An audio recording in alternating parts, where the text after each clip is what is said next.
Ball, like, is it Joe that leaves? But I don't know. It will not be those three as the quarterbacks for the Tennessee Volunteers in the fall. You mentioned Graham Mertz. I want to end here, Connor.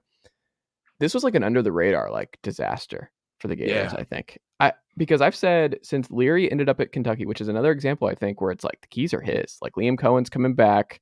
He saw what Liam Cohen did with Will Levis 2 years ago. And it's like, oh, I mean, I have Kentucky. They're gonna have a better record than Tennessee next year. Like Kentucky's probably gonna be a 10-win team next year. I'm really high on that. I love Devin Leary. Like he is an exceptional player, and I think Kentucky's gonna rebound in a strong way next year. Rich Gangarello not in the picture. Like it's gonna be a very different. Doppelganger's back. We're good. Yeah, the doppelganger's back. I think there's already so much pressure. 6 and 7 back-to-back years for the Gators. I think he has to win 8 games to like kind of appease because you saw what Heupel did in year 2. A lot of coaches break through. Lane Kiffin broke through in year 2 at Ole Miss. I think with the portal and everything else, you were able to flip these teams way faster. You don't get the 3 to 5 years to rebuild. And you're like, hey, it's going to be a process. You're like, shouldn't actually have to be a process anymore. And if Graham Mertz is the guy for like 6 games, 7 games, like you open at Utah. You open at Utah with Graham Mertz, the Graham Mertz that we saw. Like, I think it's a disaster what happened with Florida. Like, if I'm a Florida fan, I'm terrified. And if I'm Billy Napier, man, I don't know. I'm pretty down on Florida right now. Are you?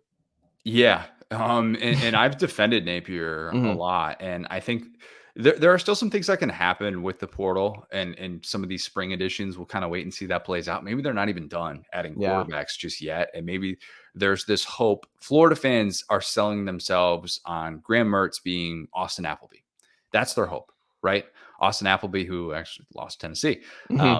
The hope is that he is bridging the gap for the next talented quarterback and giving Rashada enough time to be able to develop in the scheme. And there's this hope that he can just give you a couple months, whatever it may be. And then, of good enough play.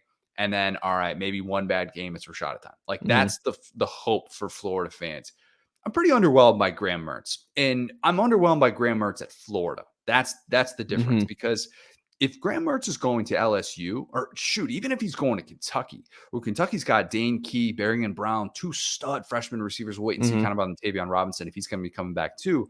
But if he's going to a situation like that with great surroundings, I'm like, all right, this is exactly what he needs. Get him away from that Paul Chryst offense, whatever you want to call it. Get him to a place where you can actually throw the football downfield. It's not just run the ball, playing 20-degree weather in the last month of the season. All right, let's see it. This guy was the U.S. Army All-America MVP in 2019 for a reason. Let's see Graham Mertz fully unleashed.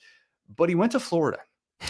And Billy Napier's scheme in year 1, it didn't give me a ton of confidence from him as a play caller.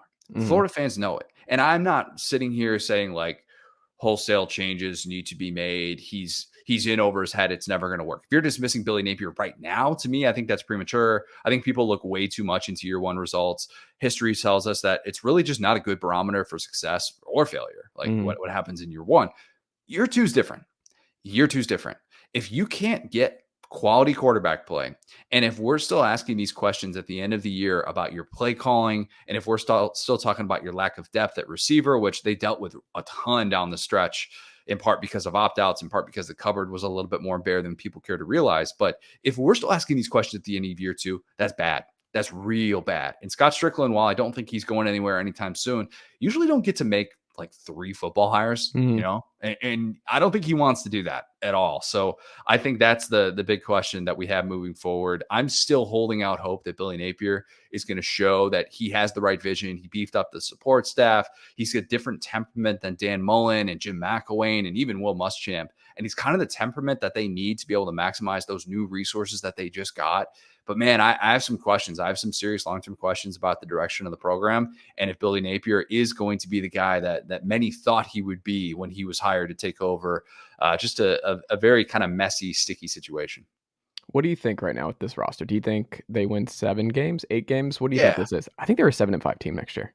I had them 7-5 this year. And so like when they beat Utah, it like in hindsight, and even in real time, it kind of felt like, oh man, That set the bar real high for a team that I think has some issues. Like their best plays of those games were like Anthony Richardson doing crazy off-platform things where you're just like, all right, this wasn't really the scheme though. And if Cam Rising doesn't throw that pick in the end zone, we're having such a different conversation about Florida and their season as a whole.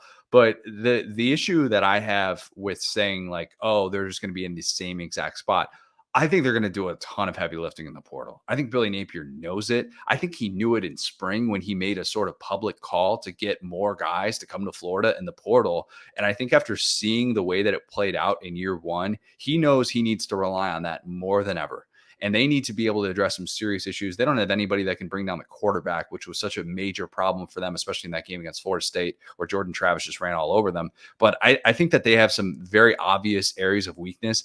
The early projection, and that's if they do some heavy lifting in the portal, I'd be more willing to say that they can be an 8-4 team. But I still need to see a lot more. And I'm more on the belief like this, probably like a 7-5 team going into this year. It doesn't help. You mentioned Florida State. They've passed them. They just beat them. Like they got over the Florida hump. Look at everybody around them. Look at everybody around Florida right now. At Georgia.